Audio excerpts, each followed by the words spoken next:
Hello students, तो स्वागत है आपका आज के इस वीडियो में। आज जो हम लोग पढ़ने वाले हैं, हमने पिछले वीडियोस में डिस्कस कर चुका हुआ है कुछ टॉपिक्स जो कि चैप्टर 1 के नंबर सिस्टम के हैं। अब आज हम लोग जो पढ़ने वाले हैं उन टॉपिक्स में है डिविजिबिलिटी टेस्ट ऑफ नंबर्स, और जो कि बड़ा ही इंपॉर्टेंट टॉपिक है क्योंकि ये बस इसी चैप्टर में नहीं बल्कि सारे चैप्टर्स में हमारे हेल्प करते हैं। तो आइए बिना किसी देरी किए हुए इस टॉपिक को स्टार्ट करते हैं। और अगर आप हमारे चैनल पर नए हैं और आप भी CHS के लिए प्रिपरेशन कर रहे हैं तो आप हमारे चैनल को सब्सक्राइब कर लीजिए और बेल आइकन को प्रेस कर लीजिए ताकि आपको इससे रिलेटेड जो भी वीडियोस मैं पोस्ट करूंगा उसकी इन्फॉर्मेशन सबसे पहले मिल जाएगी। तो चलिए अपने टॉपिक की तरफ आगे बढ़ते हैं। तो यहाँ पे लिखा हुआ है डिविजिबिलिटी टेस्ट ऑफ नंबर। तो सबसे पहले कोई भी नंबर जो हम लोग डिविजिबिलिटी चेक करते हैं वो प्राइम नंबर से ही करते हैं। तो अब यहाँ पे कैसे चेक करेंगे, तो यहाँ लिखा हुआ डिविजिबिलिटी बाई 2। सारे नंबर्स 1 से डिविजिबल होते हैं, इसलिए हम लोग यहाँ 2 से स्टार्ट कर रहे हैं। तो डिविजिबिलिटी बाई 2 से कौन कौन से नंबर डिविजिबल होंगे, तो वो नंबर जिनके वंस प्लेस पे 0, 2, 4, 6, 8 ये सारे नंबर्स आते हैं वो नंबर 2 से डिविजिबल होते हैं। यहाँ पे एग्जांपल के लिए दिया हुआ है 84, 786, 282, 1008, 5000 एक्सेट्रा डिविजिबल बाई 2। क्यों? क्योंकि इनके वंस प्लेस पे 84 के वंस प्लेस पे 4 है, 786 के वंस प्लेस पे 6 है, 282 के वंस प्लेस पे 2 है और यहाँ पे 1008 के वंस प्लेस पे 8 है। तो मीन्स ये जो भी नंबर्स होंगे जिनके वंस प्लेस की वैल्यू 0, 2, 4, 6, 8 होगी तो हम कह देंगे कि वो नंबर 2 से डिविजिबल है। फिर यहाँ पे है डिविजिबिलिटी बाई 3। तो 3 अगर हमें चेक करना है कोई भी नंबर 3 से डिविजिबल है या नहीं, तो जो भी नंबर होता है उसके सारे डिजिट्स को सम करते हैं और सारे डिजिट्स को सम करने के बाद जो रिजल्टेंट आता है अगर वो 3 से डिविजिबल होता है तो हम कहते हैं कि ये नंबर 3 से डिविजिबल है। एग्जाम्पल के लिए दिया हुआ है यहाँ पे 786। तो 786 को हमें चेक करना है कि ये 3 से डिविजिबल है या नहीं, तो हम इसके सारे डिजिट्स को अलग अलग ऐड करेंगे। तो 7 में 8 ऐड करेंगे तो 15, 15 में 6 ऐड करेंगे तो 21, और 21 3 के टेबल में आता है। तो ये जो 21 है वो 3 से डिविजिबल है, इसलिए हम कह देंगे कि 786 भी 3 से डिविजिबल होगा। आगे बढ़ते हैं। तो आगे जो हमारा आएगा डिविजिबिलिटी टेस्ट वो है डिविजिबिलिटी बाई 4। तो यहाँ पे 4 के डिविजिबिलिटी को चेक करने के लिए हम बस कोई भी जो नंबर दिया होता है उसके लास्ट के 2 डिजिट को देखते हैं। तो ये जो लास्ट का 2 डिजिट है 64, यहाँ पे 64 जो है वो 4 से डिविजिबल होता है, तो इसलिए हम कह देंगे कि ये नंबर 4 से डिविजिबल है। फिर है डिविजिबिलिटी बाई 5। तो 5 की डिविजिबिलिटी को चेक करने के लिए बस सिंपल सा रूल है कि किसी भी नंबर के लास्ट में अगर 0 या 5 आता है तो वो नंबर 5 से डिविजिबल होता है। क्योंकि आपने अगर 5 के टेबल देखा होगा तो उसमें नोटिस करेंगे कि सारे नंबर्स के लास्ट में बस 05, 05, 05, 05 यही आता है। तो इसलिए कोई भी नंबर जिसके लास्ट में 0 या 5 आता है डायरेक्टली हम कहेंगे कि वो 5 से डिविजिबल है। Divisibility by 6।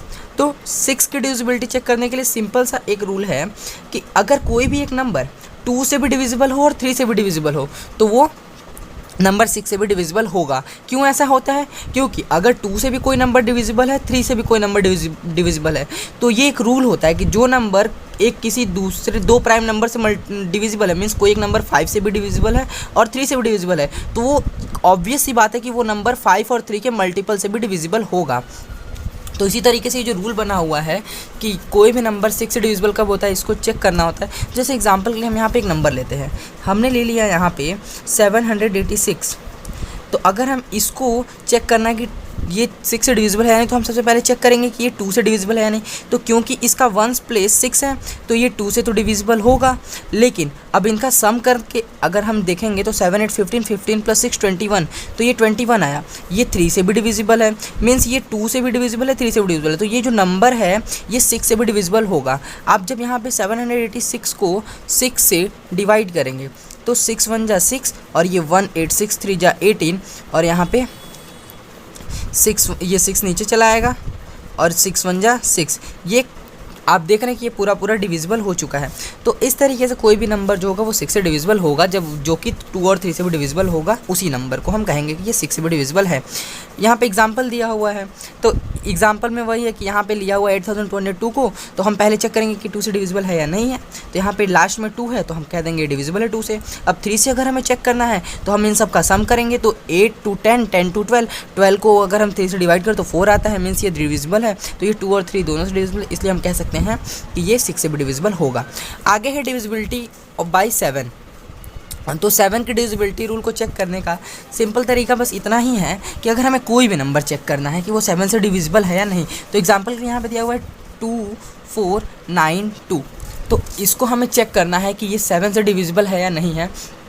तो हम इसके लिए करते क्या है कि इसका जो लास्ट डिजिट होता है उसका डबल कर देते हैं। तो ये लास्ट डिजिट 2 है, इसका डबल कर देंगे तो ये आएगा 4। अब इस 4 को ये 2 इंटू 2 करेंगे तो 4 आएगा। अब इस 4 को जो रेस्ट डिजिट मीन्स 249 बचा, इसमें से इसको माइनस करेंगे तो ये 9 माइनस 4 5 4 या इसी तरीके से 2। अब देखेंगे 245 क्या 7 से डिविजिबल है, तो यहाँ पे 245 को 7 से डिवाइड करेंगे। तो 7 से जब डिवाइड करना होगा 245 को, तो ये भी एक लॉन्ग प्रोसेस है। तो हम क्या करते हैं कि 245 में 5 का अगर हम 5 का डबल कर दें तो ये 10 हो जाएगा, और इसको जब माइनस करेंगे तो ये 14 आएगा जो कि 7 से डिविजिबल है। तो इसलिए हम कह देंगे कि ये नंबर भी जो है वो 7 से डिविजिबल है। देखिए आपको यहाँ पे जो बुक में बताया हुआ है इसमें बस इतना ही बताया हुआ है कि हम लोगों को अगर चेक करना है कि 2492 ये 7 से डिविजिबल है या नहीं है, तो हम इसके लास्ट डिजिट को डबल कर देते हैं और जो बचे हुए नंबर होते हैं उसमें से माइनस करते हैं। तब यहाँ पे 245 को 7 से डिवाइड करके चेक करना, ये भी एक लेंथी प्रोसेस होगा। तो आप इसमें एक टर्म और आगे बढ़िए, यहाँ पे एक स्टेप और आगे जब बढ़ेंगे तो ये 5 भी लास्ट डिजिट है एक नंबर का, तो हम इसमें इसका डबल कर देंगे तो ये 10 हो जाएगा, और 10 को 24 में से माइनस करेंगे तो यहाँ पे आ जाएगा 14। और ये जो 14 होता है वो 7 से डिविजिबल होता है, इसलिए हम कह देंगे कि ये जो नंबर दिया हुआ है ये भी 7 से डिविजिबल है। फिर अगला क्वेश्चन है डिविजिबिलिटी बाई 8। तो डिविजिबिलिटी बाई 8 हमें ये चेक करने के लिए सिंपल सा फंडा है कि लास्ट के 3 डिजिट को लेते हैं। जैसे यहाँ पे एक नंबर दिया हुआ है 6288, तो हमें इसको चेक करना है कि ये 8 से डिविजिबल है या नहीं। तो हम लास्ट के 3 डिजिट्स को टेक करेंगे 288 और इसको डिवाइड कर देंगे 8 से। अगर ये डिविजिबल होगा तो ये नंबर भी डिविजिबल होगा। तो यहाँ पे देखते हैं, तो यहाँ पे 8 के टेबल में 8 3 जा 24 और यहाँ पे ये 4 और 8 6 जा 48 मीन्स ये डिविजिबल है। तो हम कह देंगे कि ये जो नंबर है ये भी 8 से डिविजिबल है।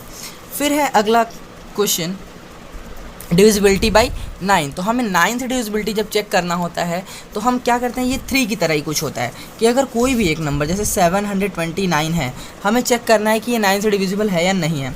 तो हम इसके लिए क्या करेंगे, इन तीनों डिजिट्स को सम करेंगे। तो 7 + 2 + 9, तो 7 2 9 9 9 18। अब ये जो 18 है ये 9 से डिविजिबल है, तो मीन्स ये 729 भी 9 से डिविजिबल है। इस तरीके से हम बताते हैं कि कोई भी जो नंबर है वो किस नंबर से डिविजिबल है या नहीं है। अगला जो नंबर आता है वो है 10। तो 10 से डिविजिबल होने का बस एक ही रूल है कि किसी भी नंबर के वंस प्लेस की जो वैल्यू हो वो 0 हो तो वो नंबर 10 से डिविजिबल होगा। अब आगे आता है नंबर 11 की डिविजिबिलिटी रूल को चेक करना है। तो यहाँ पे दिया हुआ है कि कोई भी नंबर जो है 11 से तब डिविजिबल होता है जब इसके इवन प्लेसेस का सम करने पे और ऑड प्लेसेस का सम करने पे और जो रिजल्ट आएगा उन दोनों को माइनस करने पे जो रिजल्टेंट आता है वो अगर 11 से डिविजिबल होता है या 0 आता है तो हम कहते हैं कि कोई भी नंबर 11 से डिविजिबल है। आइए देखते हैं इसके भी एक एग्जाम्पल को। तो यहाँ पे जो एग्जाम्पल दिया हुआ है वो है ये 86,460। तो आइए इसको चेक करते हैं। तो यहाँ पे है 86,460, ये हमने लिख लिया। अब यहाँ पे बोला इवन प्लेसेस और ऑड प्लेसेस के डिजिट्स को सम करते हैं। तो पहले ऑड प्लेसेस के डिजिट्स कौन कौन से हैं, तो ये 1 3 5 ये सारे, अगर हम इसका काउंटिंग करें तो 1 2 3 4 5 ऐसा आएगा। अब हम यहाँ से ऑड प्लेसेस के डिजिट्स को सम करेंगे। तो ऑड प्लेसेस के डिजिट कौन कौन से होंगे, जो 1 3 5 वाले प्लेसेस पे आएंगे तो 8 4 0, 8 + 4 + 0 करेंगे तो यहाँ पे 12 आएगा। अब अगर हम लोग इवन प्लेसेस के जो डिजिट्स हैं उनको सम करें तो ये 6 + 6 और कोई तो है नहीं क्योंकि 2 और 4 वाले प्लेस पे 6 6 है। तो यहाँ पे 6 + 6 को जब ऐड करेंगे तो ये भी 12 आएगा। अब इवन प्लेस के जो डिजिट्स हैं उनको सम करने पे और ऑड प्लेस के जो डिजिट्स हैं उनको सम करने पे जो आंसर है इन दोनों का डिफरेंस हम लेते हैं। तो यहाँ पे 12 - 12 करेंगे तो ये 0 आएगा। अब जब 0 आ गया या फिर यहाँ पे कोई एक ऐसा नंबर आएगा जो कि 11 का मल्टीपल होगा या 11 से डिविजिबल होगा तो हम कह देंगे कि ये नंबर भी डिविजिबल है 11 से। तो इस तरीके से चेक करते हैं कोई भी नंबर किस नंबर से डिविजिबल है या नहीं है। आई होप कि आपको ये समझ में आया होगा। अगर नहीं समझ में आया तो आप कमेंट करके मुझे ज़रूर बताएं, मैं इसके लिए दूसरी वीडियो ज़रूर बनाऊंगा। फिर आगे है डिवीज़न एल्गोरिथम। तो इसमें हमें मेनली बस ये समझना है कि क्या है डिवीज़न एल्गोरिथम। तो मेनली जब हम लोग डिवाइड करते हैं, अगर हम लोग यहाँ पे 7 को डिवाइड करते हैं 2 से तो 2 3 जा 6 और यहाँ पे 1। तो अब इसमें कहते क्या क्या है इन सबको, तो देखिए इसको कहते हैं डिविडेंड, ये होता है डिविडेंड। इसको कहते हैं डिवाइज़र और इसको कहते हैं कोशेंट, और यहाँ पे जो आंसर आता है उसको कहते हैं रिमाइंडर। अब यहाँ पे याद इसको कैसे रखेंगे, तो याद रखने का एक सिंपल सा फंडा है कि देखिए, जिस नंबर से डिवाइड करते हैं उसको डिवाइज़र कहते हैं, जिसको डिवाइड करते हैं उसको डिविडेंड कहते हैं। डिवाइड करने पे जो टेबल हम लोग पढ़ते हैं तो जो रिजल्टेंट आता है उसको कोशेंट कहते हैं, और अगर नंबर डिविजिबल नहीं है तो कुछ एक्स्ट्रा उसमें होता है, तो वो जो हमें माइनस करने पर रिजल्ट मिलता है उसको हम लोग रिमाइंडर कहते हैं। तो ये हो गया। अब इनके बीच में रिलेशन क्या है, इसी को कहते हैं डिवीज़न एल्गोरिथम। तो इनके बीच में रिलेशन यही होता है कि हम लोग लिखते हैं dividend is equals to divisor into quotient plus remainder. तो divisor into quotient plus remainder, यही होता है रिलेशन। अब इसी से हम 3-4 रिलेशन फाइंड कर सकते हैं। कभी हमको डिविडेंड दे देगा, डिवाइज़र दे देगा, कोशेंट दे देगा तो बोल देगा रिमाइंडर फाइंड करना है, या फिर कभी हमें डिवाइज़र दे देगा, कोशेंट दे देगा, रिमाइंडर दे देगा तो बोलेगा डिविडेंड बताइए। तो इस तरीके से हमें इन चारों में से कोई भी 3 चीज़ दे देगा, कोई 3 की वैल्यू दे देगा और बोलेगा ये हमें 4th वाला फाइंड करना है। तो हम उसके लिए क्या, हमें ये चारों रिलेशन पता होने चाहिए। तो अब ये रिलेशन कैसे फाइंड करेंगे, आपको रिलेशन बस कुछ याद नहीं रखना है। देखिए सिंपल सा फंडा होता है, ये जो 7 है डिविडेंड, अगर हम यहाँ पे 7 को लिखना चाहे तो क्या लिखेंगे, divisor into quotient plus remainder. तो डिवाइज़र हमारा 2 है तो 2 इंटू कोशेंट 3 और प्लस रिमाइंडर क्या आया 1, तो +1 करेंगे तो ये देखिए 7 आ जाएगा। तो ये रिलेशन है हमारा डिविडेंड, डिवाइज़र, कोशेंट और रिमाइंडर के बीच में। अब हम लोग यहाँ पे इससे और भी जो कुछ फॉर्मूले हैं उनको फाइंड करेंगे। तो यहाँ से हम लोग लिख सकते हैं डिवाइज़र इज इक्वल्स टू क्या लिख सकते हैं, तो ये रिमाइंडर इधर आएगा तो यहाँ पे लिखेंगे डिविडेंड माइनस रिमाइंडर अपॉन, यहाँ पे कोशेंट नीचे आ जाएगा तो ये QUOTIENT कोशेंट। इस तरीके से हम लोग एक रिलेशन फाइंड कर लिए। अब ये रिलेशन आया कैसे, तो देखिए जो भी चीज़, ये एक इक्वेशन है, इसमें जो भी चीज़ इधर होती है अगर वो राइट हैंड साइड से लेफ्ट हैंड साइड में जब जाता है तो यहाँ पे उसका साइन पॉजिटिव से नेगेटिव हो जाता है। तो इधर ये पॉजिटिव था, अब ये इधर आया तो ये नेगेटिव हो गया। हमें फाइंड क्या करना था, डिवाइज़र, मीन्स हमें इस क्वेश्चन को भी इस साइड भेजना होगा। तो ये क्वेश्चन इधर मल्टीप्लाई में, जब ये इधर आएगा तो डिवाइड में हो जाएगा, तो यहाँ पे ये डिवाइड में आ गया। इस तरीके से हम लोग रिलेशन बनाते हैं। तो इस तरीके से जो टोटल 4 रिलेशंस बनते हैं उसमें से यहाँ पे दिए हुए हैं, ये जो दिया हुआ है ये फर्स्ट रिलेशन है, ये सेकेंड, ये थर्ड, और रिमाइंडर कभी बोलता नहीं फाइंड करने के लिए, तो इसलिए मेनली 3 रिलेशन से ही हमारा काम हो जाता है। तो आई होप कि आपको ये डिवीज़न एल्गोरिथम समझ में आया होगा। आप इससे रिलेटेड जो कुछ क्वेश्चंस हैं मैं अभी उसको सेंड कर दूंगा अपने टेलीग्राम चैनल पे, आप वहाँ से इसका PDF डाउनलोड करके कुछ क्वेश्चंस को सॉल्व कर सकते हैं। मिलते हैं अपने अगली वीडियो में इसी तरीके के इन्फॉर्मेशन के साथ। तब तक के लिए जय हिंद, वंदे मातरम। और आप अगर हमारे चैनल पर नए हैं तो ज़रूर चैनल को सब्सक्राइब कर लीजिए, क्योंकि इस तरीके की वीडियोज़ आपको हमेशा मिलने वाली हैं इस चैनल पर।